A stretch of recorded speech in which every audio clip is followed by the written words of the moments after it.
Hola, con ustedes Stephanie Franco y Eric Colón. Y esto es Lecciones de Escuela Sabática. Las Lecciones de Escuela Sabática es un estudio diario que hacemos de la Palabra de Dios siguiendo la guía de estudio de la Biblia de la Iglesia Adventista del Séptimo Día para el Mundo. Escucha, comparte, aprende y aplica las lecciones de la Palabra de Dios para tu vida.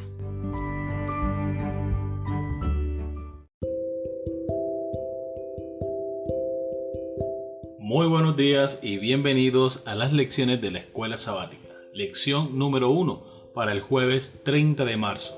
El remanente de Dios en el tiempo del fin. Es el título de la lección para el día de hoy. Nuestro texto para memorizar lo encontramos en Apocalipsis capítulo 12, versículo 17. Entonces el dragón se airó contra la mujer y fue a combatir al resto de sus hijos, a los que guardan los mandamientos de Dios y tienen el testimonio de Jesús. Ahora puedes apoyar este podcast con una pequeña donación para ayudar a sostener la creación de futuras lecciones. Tan solo debes hacer clic en el link de la descripción y seguir las instrucciones. De antemano, muchas gracias por tu donación. Que Dios te bendiga.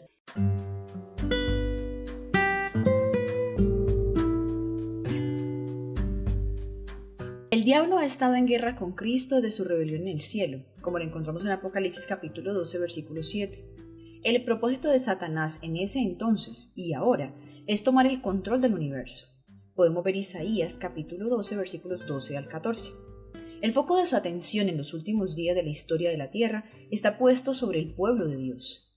Apocalipsis 12:17 declara enfáticamente que el dragón, Satanás, estaba enojado o airado con la mujer, quien es la iglesia, y fue a combatir al resto de sus hijos. Esta expresión, el resto de sus hijos, también se traduce como el remanente en la versión del rey Jacobo en inglés. El remanente de Dios permanece fiel a Cristo, obediente a su verdad y fiel a su misión. Vamos a leer Apocalipsis capítulo 12, versículo 17. ¿Qué características del remanente de Dios, su iglesia de los últimos días, se encuentra en este versículo? Apocalipsis capítulo 12, versículo 17. Entonces el dragón se llenó de ira contra la mujer y se fue a hacer guerra contra el resto de la descendencia de ella, los que guardan los mandamientos de Dios y tienen el testimonio de Jesucristo. Claramente, las dos características es la fidelidad y la obediencia a Dios a través de la observancia y el cumplimiento de sus mandamientos, y lo más importante aún, que dan testimonio, es decir, que viven una vida de acuerdo a los principios de la palabra de Dios. Siguen el ejemplo de Jesucristo en cada aspecto de la vida cristiana. En Apocalipsis capítulo 12, versículo 17, Satanás, el dragón, está furioso con la mujer, la iglesia de Dios. El diablo está furioso con un pueblo que guarda los mandamientos de Dios y hará todo lo posible para destruirlo. Finalmente, instiga un decreto para que no puedan comprar ni vender y para que sean encarcelados y enfrenten la muerte. De acuerdo con Apocalipsis capítulo 13, versículo 14 al 17. Si Satanás no puede destruir a Cristo, intentará destruir el objeto del afecto más profundo de Cristo, la Iglesia de Cristo. La última guerra de la tierra no se localiza en Medio Oriente ni en los diversos conflictos que hay allí. Se centra en la mente del pueblo de Dios disperso por todo el mundo. Es una batalla entre dos fuerzas opuestas, Cristo y Satanás.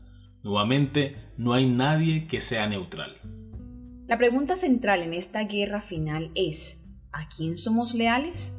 ¿Dónde está nuestra fidelidad?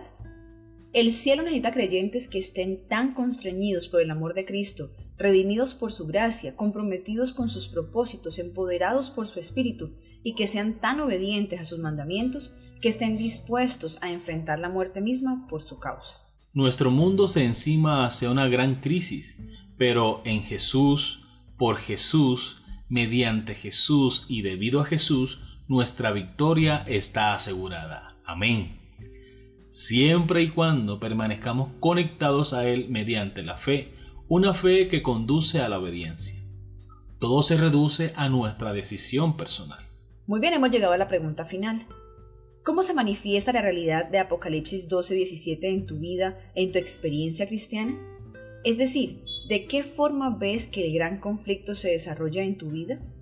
Retomo las palabras de la lección. La última guerra de la tierra no se localiza en Medio Oriente ni en los diversos conflictos que hay allí. se encuentra en la mente del pueblo de Dios disperso por todo el mundo. Y es que con demasiada frecuencia nos sorprendemos haciendo cosas que en definitiva Dios no aprueba, y aunque sabemos esta verdad, seguimos transigiendo con nuestros hábitos pecaminosos. Afortunadamente recordamos todo lo que Jesús ha hecho en nuestro favor para que seamos salvos. Entonces reflexionamos, pedimos perdón y nos arrepentimos gracias a la labor silenciosa del Espíritu Santo. Y esto es una lucha constante. Pero, ¿qué hacemos para no recaer en lo mismo una y otra vez? Pues la respuesta es sencilla. Procuremos tener un encuentro con Jesús cada mañana. Consagrémonos a Dios mediante el estudio de su palabra y roguemos su dirección y compañía en oración constante durante todo el día. Así permaneceremos en constante comunión con Dios, listos para sortear las pruebas de cada día. Amén. Muy bien, queridos amigos y hermanos, hemos llegado al final de la lección para el día de hoy. Esperamos que haya sido de gran bendición para ti como lo ha sido para nosotros. Recuerda que si te gustó puedes darle like y no olvides compartirlo con tus familiares y amigos. Suscríbete para que estudiemos cada día las lecciones de la escuela sabática. Y recuerda para mañana nuestra cita para estudiar una nueva lección. Que Dios te bendiga.